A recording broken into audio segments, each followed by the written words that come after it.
want to share an incredible idea about the power of perspective. And the truth is, this appears in one of the oldest and most ancient books of Kabbalah, Sefer Yetzirah, which in this book some even attribute to Avraham Avinu and mentioned by the medieval commentators. And in this book, the book focuses on the tikkun, that we need to focus on every month to rectify the sins of the past in this month. And fascinatingly, this month, Tammuz, about the parashot of this month, it says that tikkun, the rectification, the spiritual work that we need to do is on ayin tova, to make sure that we view the world through a positive eye. Why dafka in the month of Tammuz? You see, it was this month in its entirety that the 10 meraglim, the 10 spies and scouts, spent the entire month viewing the land of Israel. They went from Rosh Chodesh Tammuz and came back on Tisha B'Av with a terrible account of the land.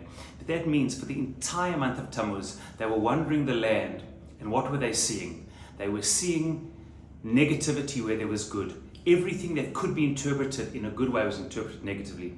There were people who were dying, that the Midrash says, why were they dying? Specifically so that the focus of the people of the land would be on burying their dead and allow the scouts to go undetected. Yet how did they interpret it? Instead of being thankful to God, they saw this rather as a land which kills its inhabitants. When they saw the height and the strength of the giants themselves and how healthy and strong they were, instead of saying that this was a land which produced such strong people and therefore could sustain a people, they saw this rather as how strong the enemies were as opposed to how weak the Jewish people were.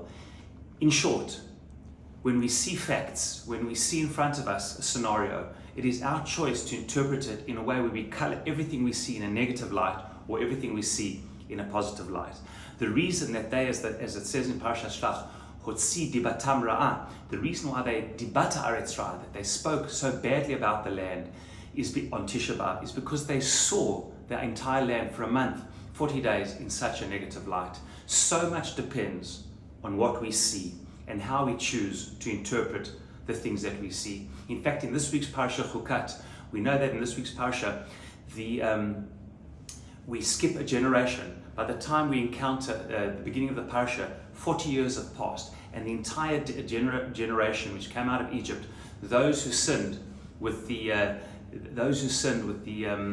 HaMeraglim, passed away over 40 years. And therefore the parasha begins strangely with paraduma. It begins with 22 verses dealing with the contamination of coming into contact with a dead person and how we purify ourselves through the ashes of the paraduma, of the red heifer. What has this got to do with here? This belongs in the book of Vayikra, in the book of sacrifices, or in the book of rituals. What is it doing here? And it seems the reason it is here is because dafka now, specifically now, what was happening was the generation was dying out in the desert in the aftermath of the sin of the spies, of those who chose to seek the God-given promised land in the most negative way. And therefore, they were dealing with death and with purifying themselves.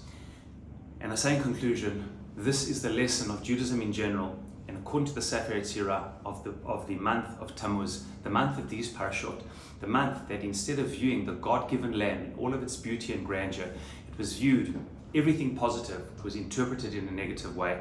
And may it be that as we go through life and face challenges and see so many things which are complex, may we be able to continually choose the perspective, how we see the world, because ultimately how we see the world and the way in which we see the world determines the world we live in. We see the world not the way it is.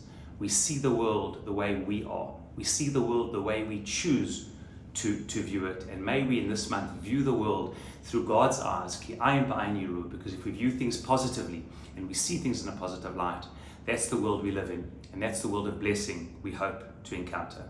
Shabbat Shalom.